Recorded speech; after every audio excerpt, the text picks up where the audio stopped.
sides for your helpful arguments in this case.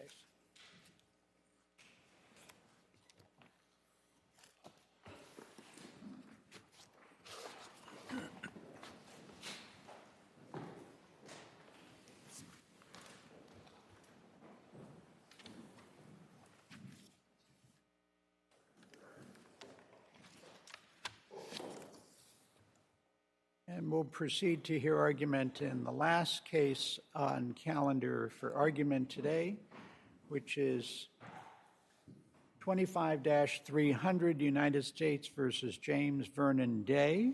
And we will hear first from Mr. Lackney. You may proceed. Good morning, Your Honors. May it please the Court. Peter Losney appearing for James Vernon Day, Jr. If I may reserve 3 minutes for rebuttal. The Fourth Amendment requires both probable cause and particularity.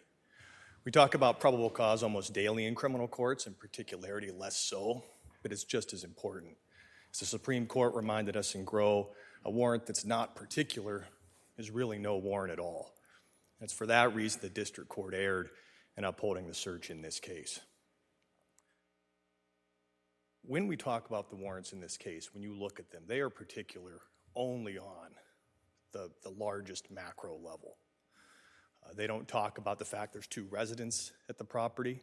No, but it makes clear that they are referencing the entirety of the property, which, at least in some official sources had one number, and they said the main residence and the outbuildings, and in particular his residence. Now, it turned out his residence is not the main building, it's one of the outbuildings. But everything is covered. It's all there. So, overbreadth doesn't mean it's not particular. I mean, it's broad, but they had probable cause because of the nature of what they're looking for. A car which has potentially been disassembled and the pieces are scattered around in, this very large property where there were cars kind of all over the place. Just why isn't that sufficiently particular? It's a lot of things. It's particularly specifying many things, but why isn't that sufficiently particular? Yes, Your Honor, it's not sufficient because of the officer's knowledge. That's where I think we need to start here. The District Court went to Alexander right away in looking and holding as the court's indicating. And Alexander looks back to this case Whitney, and that's where this issue of knowledge, this knowledge of probable cause collapsing with the particularity argument starts. And I think it starts in Whitney because their officers come up to one building and they don't know at the time of the search that the thing had been turned into 2 separate apartments. Whitney was a case where there was one building, you kind of enter, there's a split level, you could go high or low, and the defendant there said, whoa, you can't come in to the basement, that's not particular enough. And the Ninth Circuit looked at that and said that, if there's no knowledge at the time of issuance, and I think they're picking up on this idea from Garrison. At the time of issuance, they didn't know. That's different than here. I believe the record supports the idea McCarthy knows there's 2 homes on that residence the day before. He's told that by Mr. Day. There are 2 mailboxes at the end of the driveway. I know he says he didn't see them, but they're right there. Just like how he could look into that property and apparently see these car parts, the mailboxes are there. So there's notice absolutely at issuance the day before. But if the goal is to look for these parts and you explain to the issuing magistrate the probable cause as to why I believe the parts are there and why I think they could be in these various buildings, and I want to go into the outbuildings, which was very clearly requested and put into the warrant. Why does it matter whether the outbuilding is being used as another residence or a storage shed?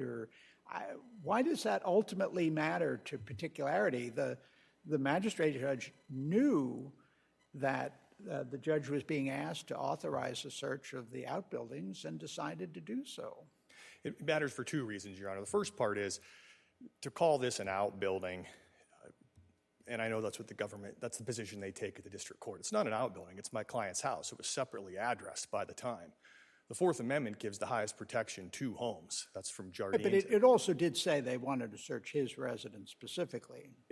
it said it wanted to search 1550, which was the home of his mother, Your Honor.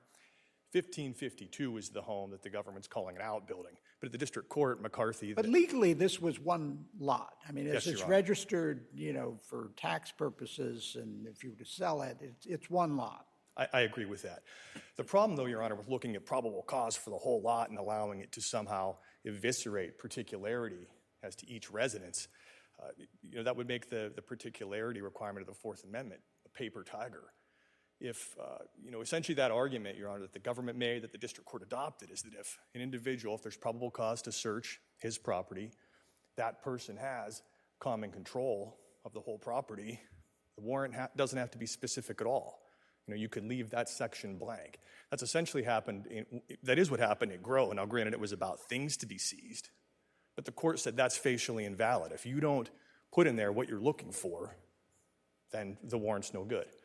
So taken to its logical extreme, that's what happens if we rely on probable cause and say particularity doesn't matter at all. Didn't the district court credit Officer McCarthy's statement that he checked the 1550 address, that he looked at the database, he looked at Mr. Day's driver's license, vehicle registration, et cetera? So why isn't that enough? The officer said he checked these different various governmental sources. It said that he lived in 1550, and the warrant describes everything in all the property in 1550. Yes, Your Honor. So I think I would look to Garrison, or I'd point the court to Garrison then.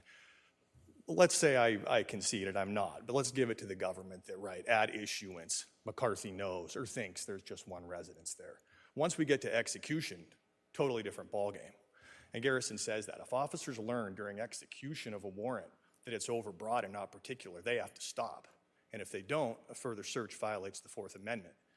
Setting aside what I believe or what I think the record shows about what McCarthy knew when he got the warrant, there's no question during execution he knows there's two homes there.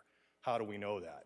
He gets to the residence, shows the warrant, and Mr. Day says to him, that's not good enough. I'm in 1552. And even in McCarthy's own words, Day retreats towards his residence, his home. They talk to Miss Day, and Miss Day looks at the warrant, tells them, sorry, Jim's house across the way is 1552. This is 1550. So following the Supreme Court's lead there, Your Honor, that's the difference. Even if at issuance he looked at the driver's license, he looked at administrative records, not determinative once he is on the scene, once he learns that the homes are different and that there's different privacy interests there. And does he have to credit Mr. Day's statement that he lives in 1552 and the officer's belief based on governmental records, everything's 1550, everything in that property is 1550? That's a fair question, Your Honor. My view is yes, that at least he's hearing this now from two people. What he knew at issuance, I know we're setting that aside, but he hears this over and over. The officers themselves are showing reluctance to go into 1552. In Excerpt to Record 28, we know he wants in. In Excerpt to Record, McCarthy says, I want in that effing house. And he has the warrant for 1550, so there's some hesitation there to go into the home. So what he should have done, Your Honor, is simple. He could have kept the other agents that were there on scene. He could have went back to Magistrate Owen and shared with her, like the Constitution requires, that, Your Honor, there are actually two homes at this address, each with their own each with their own resident and Fourth Amendment protection. So who created the separate address and for what purpose? Because it's still one legal lot. So who created it and for what purposes? I don't have the answer for Your Honor on that right now. I believe my client did, Your Honor, and it was... No, but some agency had to have changed it and then for what purpose? Because he still had 1550 on his driver's license, didn't he? Correct. The driver's license was obtained years prior to, well before I'll use the term subdivision of the lot to both 1550. But it's not a subdivision. I mean, you can split a lot and then create two lots with 7. And if that were true, it would be a really different case. But it's not two lots. It's one lot, and it was presented to the magistrate as one lot with a lot of different buildings on it.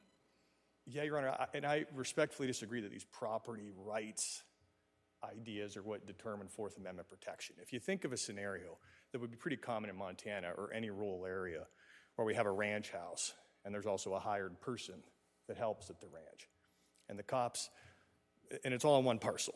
We'll go with your hypothetical. There's no subdivision, one parcel, two residences. If law enforcement develops probable cause that the ranch hand has committed a crime, and they write a general warrant like they did in this case, just describing the lot, without a particularity direction to the officer, the ranch owner's home is subject to search, just as the ranch hand's. So probable cause and particularity, again, two different things, and that's why particularity exists. Otherwise, it motivates and incentivizes law enforcement to write these warrants as general as possible, so that if we're in a situation like this, they can say, well, we generally identified the lot, that's enough. It's not under GROW. Does it matter that the officers saw firearms in plain view once they reached the son's house? No, Your Honor, because at that point they entered the son's house, which is address is 1552. They entered that on before they got the subsequent warrant. They entered in the first warrant for 1550. So they go into the home, see the warrants there, and then use that observation to get the subsequent warrant. So if the first warrant's invalid as to particularity, then there's no legal entry into son's home. Okay.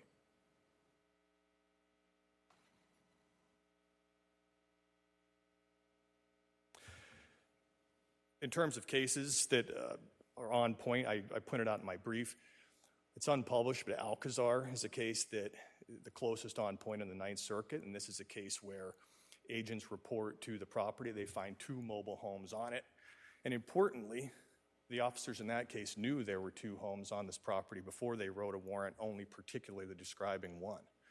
On appeal, Alcazar says the warrant is not particular enough, and in rejecting that, or in accepting that, the Ninth Circuit pointed out specifically what officers knew at the time of execution and what they learned, or what they knew at issuance and what they learned at the time of execution also. I have a second issue I wanted to raise and talk briefly about as well, Your Honors. The district court, when I was cross-examining Deputy McCarthy in this case, the district court precluded cross-examination into some areas that were highly relevant to Deputy McCarthy's credibility. Due process, as well as the Sixth Amendment, gives a defendant the right to confront witnesses at any case or at any critical stage of the criminal proceedings. There's no question a suppression hearing is one of those. The government had disclosed to me Brady information early on that I began cross-examining the officer on and was precluded from exploring in depth. And as laid out in my subsequent motions to supplement the record, my efforts there were not a fishing expedition by any means. I was asking questions that would have went directly to the affiant's credibility and questions that I believe would have... Did the district court explicitly tell you to stop or just say kind of wrap this up, move on? Because you actually then, after the district court spoke, you asked another question relative to this line of questioning and then yourself stopped. Do I have that correct? You're correct, Your Honor. So it sounded like he was like, you're getting far afield, wrap it up. I'll give you some leeway, but not much more. I mean, you could read it that way, and it doesn't look like an order not to do it. It looks like I'm trying to balance it, and then you wrapped it up. You could read it that way, and I'll leave you with this, Your Honor, and I'm sure my friend will agree. When this district court, as much as raises an eyebrow or tells you to move on, you do it, no questions asked. So that's how I took the directive, and I moved on. Your Honor, save your time for rebuttal? Yes, thank you, Your Honor. Thank you, counsel. We'll hear now from Ms. Sable. Did I pronounce that correctly? Correct, Your Honor. Okay. Thank you very much.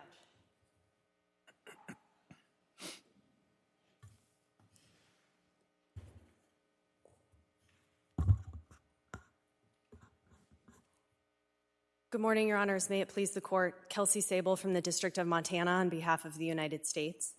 Your Honors, the case law is clear that we view search warrants in a common sense, realistic way, looking for practical accuracy and not hyper-technical precision. Under that standard, it is clear that both the first warrant, the stolen truck warrant, and the second warrant, the firearms warrant, were sufficiently particular to describe the places to be searched.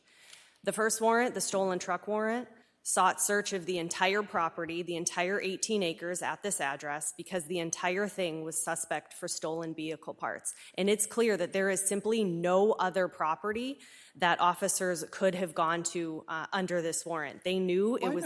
Why not tell the magistrate that there's actually two separate residents here? That seems kind of like pertinent information to how widely you can search the entirety of the lot. And am I wrong in recollecting that the warrant application only mentioned one residence and didn't refer to any others? You are correct, Your Honor, that the warrant The thing is that it references a main residence, and then it says that he lived there with his wife, the first warrant, but it doesn't say that he doesn't live in the main residence. It does not identify another residence, And Your the Honor. magistrate judge reading that would think that he and his wife live in the main residence. I think that's And true. that was false.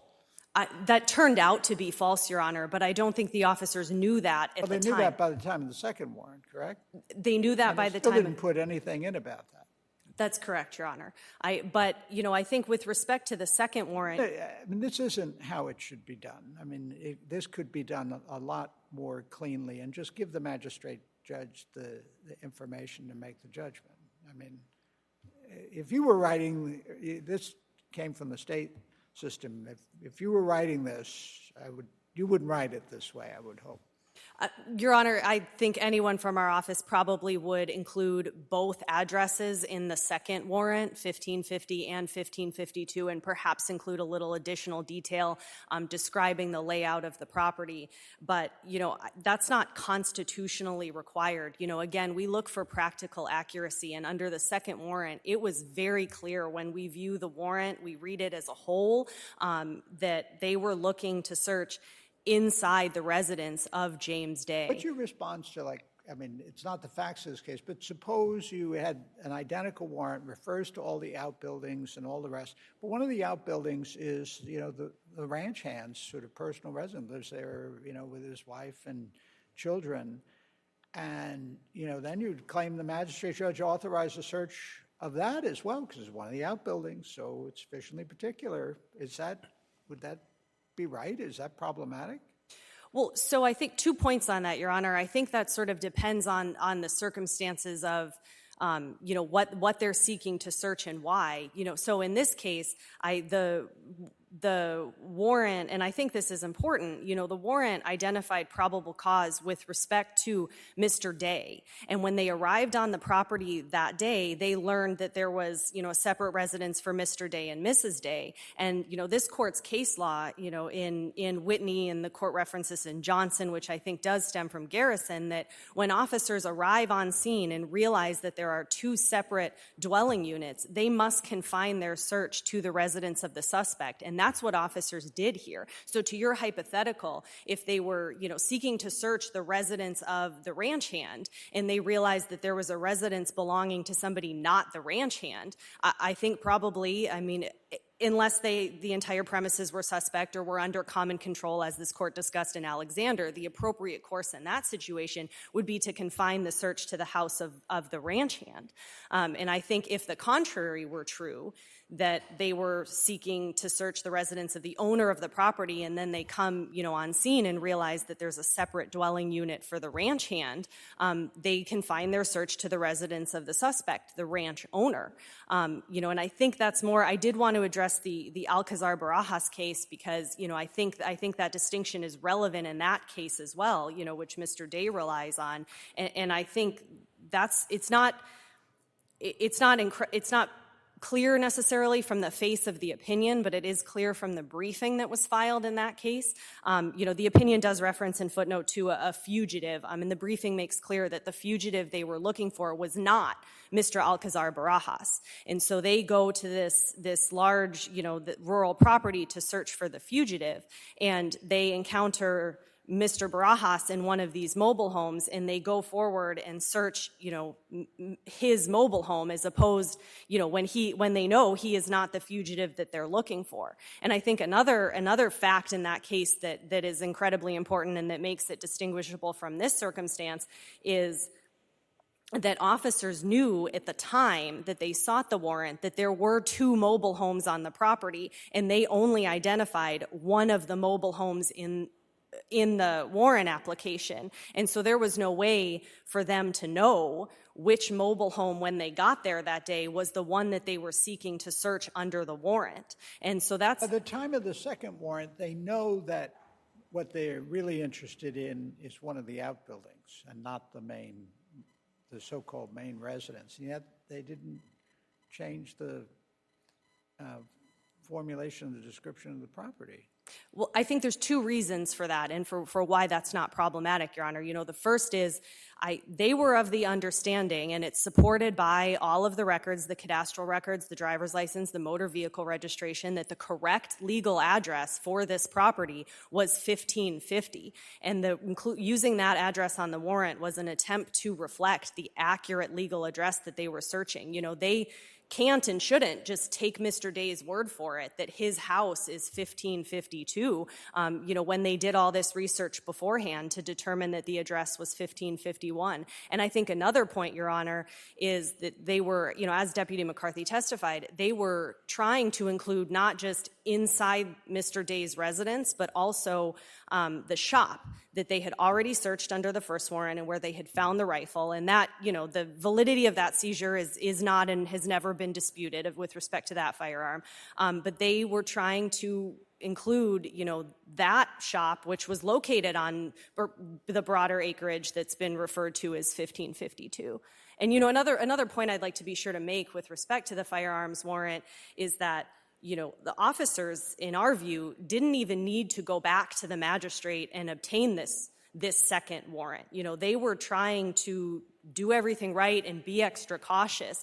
But once they entered Mr. Day's residence under the first warrant, the stolen truck warrant, and observed these firearms in plain view, you know, they were aware of Mr. Day's felony status. And so this court's case law is very clear that those firearms were immediately incriminating and they could have seized them. You know, but they didn't. They went back to the magistrate and they explained, we searched this residence under this first warrant. We observed these firearms. Mr. Day is a felon. We want to go back in and search inside Mr. Day's residence, this place where we just viewed the firearms, to seize them. They didn't need to do that, but I think that explanation, you know, makes really clear that when you read that second warrant as a whole, they know exactly, you know, what they're going to search under this warrant. There is no practical possibility that they're going to now go search inside the main house or search somewhere else. They're saying, we just saw firearms. We want to go back inside this residence and get those firearms.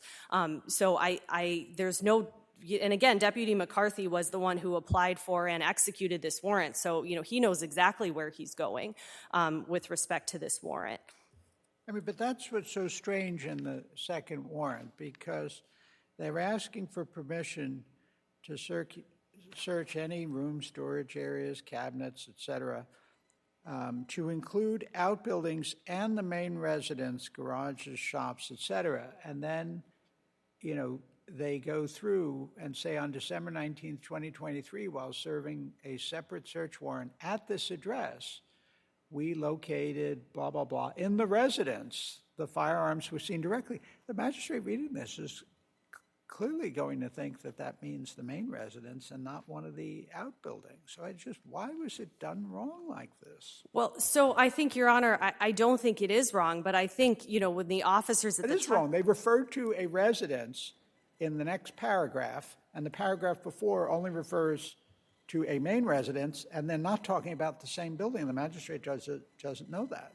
Well, I think the officers use main residence to refer to Mr. Day's residence, because that's the residence they were always seeking to search under both of the warrants, and then that's the residence that they searched. And again, you know, they at no time searched Mrs. Day's residence. You actually think that main residence in there refers to the 1552 outbuilding?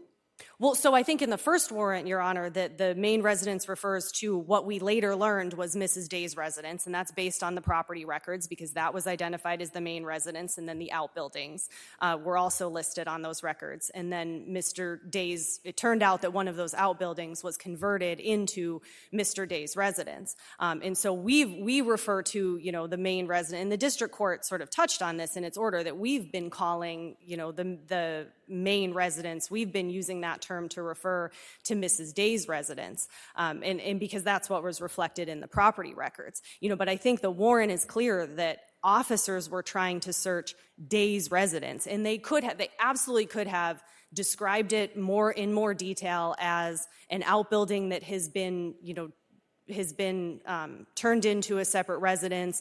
They absolutely could have said an outbuilding that's been turned into a residence that Mr. Day calls 1552 on the larger parcel of 1550. But what's clear from all of these records is that this property is one single address, whether it's 1550, 1552, or something else. This whole entire property is one plot of land, and they're trying to get onto this land to search inside Mr. Day's residence, and that's the area that they searched. I mean, there's just no possible way that these officers would go to any other property or would go to, you know, any other piece of land under this warrant, and there's no reasonable likelihood that they would have gone in under the second warrant and searched Mom's house just because the warrant refers to the main residence, because they were very clear in the affidavit that they're looking to search inside of James Day's house, the structure where they observed these firearms. From a particularity point of view, there's no question that the second warrant does authorize searching the Mom's house. Unambiguously it does, doesn't it?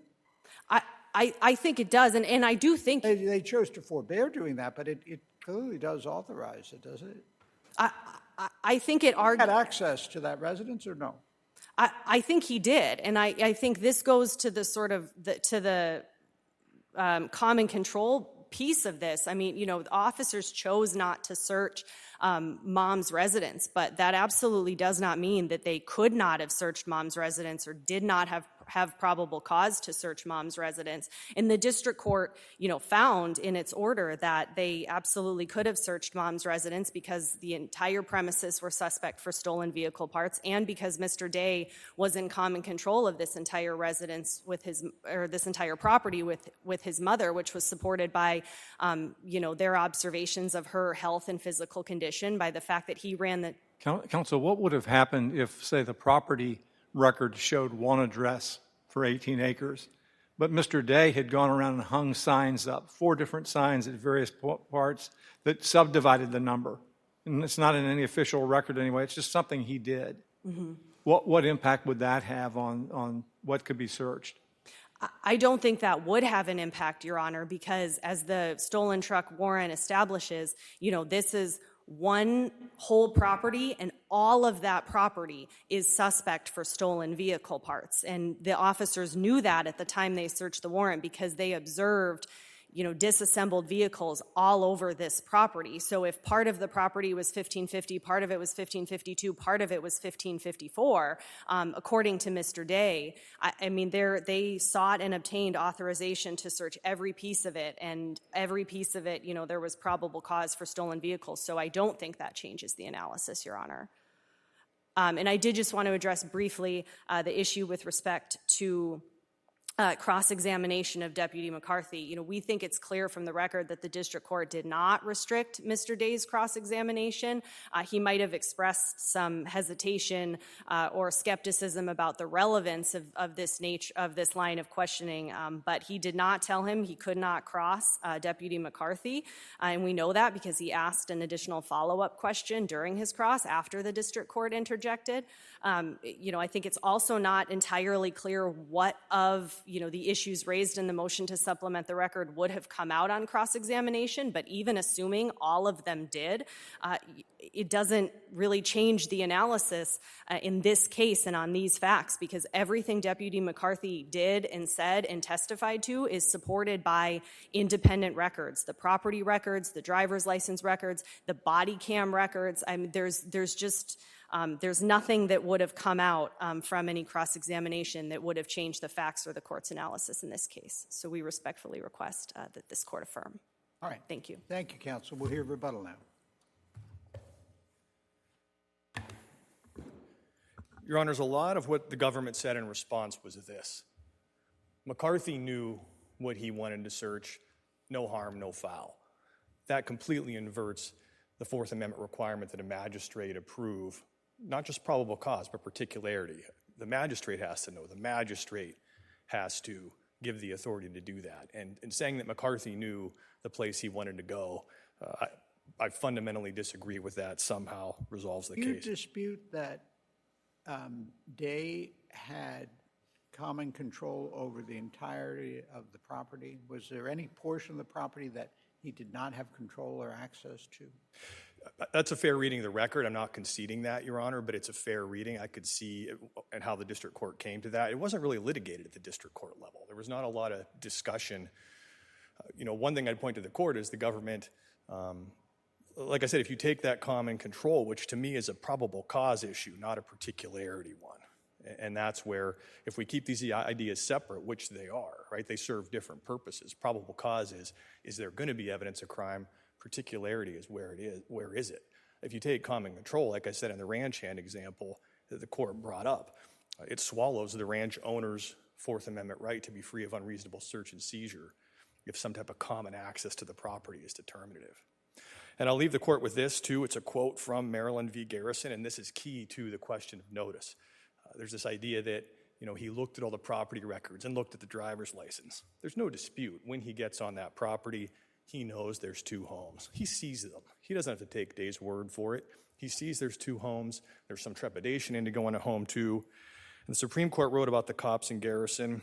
As the officers recognized, they were required to discontinue the search of respondent's apartment as soon as they discovered there were two separate units on the third floor and therefore were put on notice of the risk they might be in a unit erroneously included within the warrant terms. That carries the case, Your Honors. If nothing further, I'd submit. All right. Thank you, counsel. The case just argued will be submitted, and the court for this day will stand in recess. All rise.